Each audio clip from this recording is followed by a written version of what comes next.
ირანის უზენაესი ლიდერი ისევ არ ჩანს. თითქმის ერთი თვის წინ არჩეული მოჯტაბა ხამენეის ვიდეო მიმართვის ნაცვლად საზოგადოება უკვე მეორედ თეირანის სახელმწიფო მაუწყებლის ეთერით მისი ფოტოს ფონზე საინფორმაციო გადაცემის წამყვანის მიერ წაკითხულ ტექსტს ისმენს, რომელიც ისლამური ქვეყნის ცნობით ახალ აიათოლას ეკუთვნის.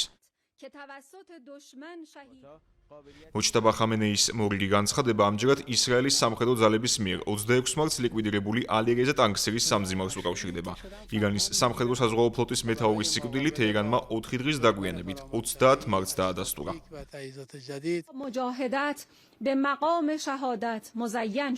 მრავალწლიანი ღვაწლის შემდეგ ისლამური რევოლუციის გუშაქთა კორპუსის სამხედრო საზღვაო ძალების მამაც და გამორჩეულ მეთაურს ალი-რეზა ტანკსერის მოწამის წოდება მიენიჭა. ირანელი ჯარისკაცისა და მესამე ომში ისლამის დამცველის ტანგესტანის მამაცის შვილის მოწამეობრივი სიკვდილი არის დიდი პატივი ბუშერას უდეხი ხალხისთვის, სამხრეთი რეგიონის ახალგაზრდობისთვის, ისლამური რესპუბლიკის შეიარაღებული ძალებისა და ირანელი ხალხისთვის, რომელიც ყოველთვის იცავს ირანის დამოუკიდებლობას და მის საზღვრებს განსაკუთრებით სპარსეთის ყურესთან. ყველა მათგანი განაგრძობს თავის გზას და ირანის წინააღმდეგობა იქნება უფრო მტკიცე და ძლიერი ვიდრე წარსულში, თუ კი იქნება ალაჰის ნება.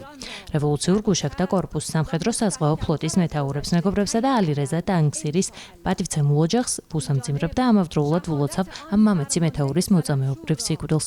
ყოფილშემძლე ალაჰის წინაშე ვლოცულობ ამ მოწამისთვის. კვლავ უცნობია ცოცხალია თუ არა მოჯტაბა ხამენეი ან თუ კი მაშინ სად არის და როგორია მისი ჯანმრთელობის მდგომარეობა. სხვადასხვა დასავლური მედია საშუალების ინფორმაციაზე დაყრდნობით ირანის უზენაესი ლიდერი საოპერაციოდ მოსკოვში გადააფრინეს, რადგან ერთ-ერთი ვერსიით მას იერიშების შედეგად კიდურების ამპუტაცია დასჭირდა. მის შესახებ მწირია ცნობები ოფიციალურ დონეზეც. დონალდ ტრამპი არც ადასტურებს, რომ ლიკვიდირებული ალი ხამენეის ვაჟი ცოცხალია და არც უარყოფს.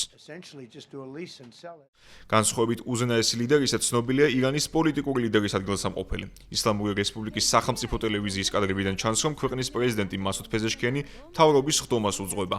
მათივე ცნობით, ამ შეხვედრაზე ფეზეშქიანმა განაცხადა, რომ ნებისმიერი გადაწყვეტილება ომის დასრულების თაობაზე მიღებული იქნება მხოლოდ ქვეყნის ეროვნული ინტერესების, უსაფრთხოების და ღირსების შესაბამისად. ვაგრძელებთ ძალისხმევის გაწევას, რათა ჩვენს ხალხს არ ჰქონდეს პრობლემა სახელმწიფო სერვისებთან წვდომაზე. ძვირფასო მოქალაქენო, ხელისუფლება თქვენ გემსახურებათ მთელს ქვეყანაში, ქალაქებსა თუ მცირე დასახლებებში. ჩვენ თქვენი მსახურები ვართ.